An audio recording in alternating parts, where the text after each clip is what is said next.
Episode 4: The Miracle at Okehazama.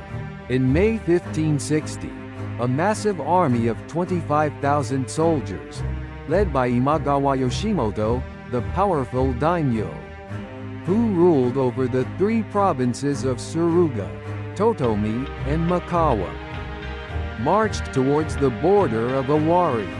Their goal was to conquer Owari and advance to Kyoto. At that time, the Oda clan's forces numbered only a few thousand. Faced with an overwhelming disparity in military strength, the Oda clan was on the verge of destruction. One after another, reports of defeat reached Nobunaga at Nagoya Castle. The Imagawa army advanced with irresistible force, and the Oda-held fortresses fell one after another. Lord, Oodaka Castle has fallen. Marune Fort and Washizu Fort as well. It's only a matter of time. The retainers' faces were filled with deep despair. Many of them urged surrender. Lord, it seems this is the end. We should endure this hardship and submit to the Imagawa forces. However, Nobunaga quietly shook his head. In his eyes, there seemed to be a faint glimmer of hope. It's not over yet, Nobunaga muttered to himself. Nobunaga returned to his home castle, Kyoto Castle, and convened a military council. The opinions of his retainers were sharply divided. The majority argued that they should fortify Kyoto Castle and wait for the Imagawa army's momentum to wane. Considering the overwhelming difference in military strength, that was the most realistic option. Lord, we should fortify the castle and wait for the enemy to run out of supplies. The terrain is in our favor. Fighting the Imagawa's massive army head-on is reckless. On the other hand, a small number of retainers advocated for a decisive battle.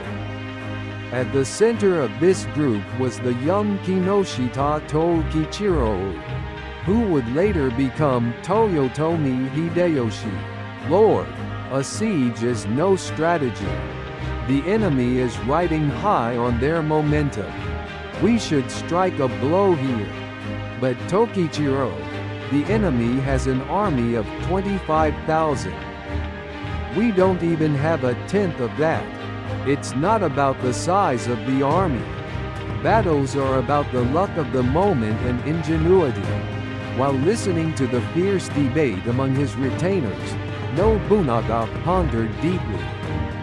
A siege might buy them time, but there was also the possibility of a slow and inevitable defeat.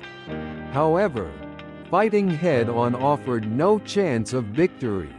Nobunaga held a daring and unexpected plan in his heart. The next morning, Nobunaga set out from Kyoto Castle with only a small force. Their numbers were only 2,000 to 3,000. The retainers could not understand Nobunaga's intentions, and could not hide their bewilderment. Lord, where are you heading? Nobunaga did not answer and simply urged his horse forward. Their destination was Okehazama, where Imagawa Yoshimoto's main camp was located. Nobunaga's aim was a surprise attack that would catch the enemy off guard. The Imagawa army, complacent after days of victory, had set up camp in the hills of Okehazama. Just then, the weather suddenly changed, and a fierce thunderstorm pounded the earth. Taking advantage of this heavy rain, Nobunaga secretly moved his forces around to the rear of the Imagawa army. When the rain stopped and the sun began to shine through the clouds, Nobunaga's forces suddenly attacked the Imagawa main camp. Enemy attack! Enemy attack! The Imagawa army fell into utter chaos due to the unexpected surprise attack.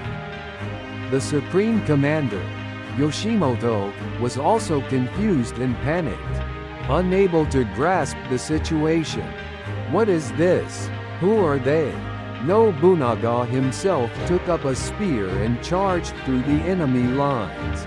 His ferocity was like that of a demon god. And finally, Nobunaga's spear struck Imagawa Yoshimoto's neck, having lost their supreme commander.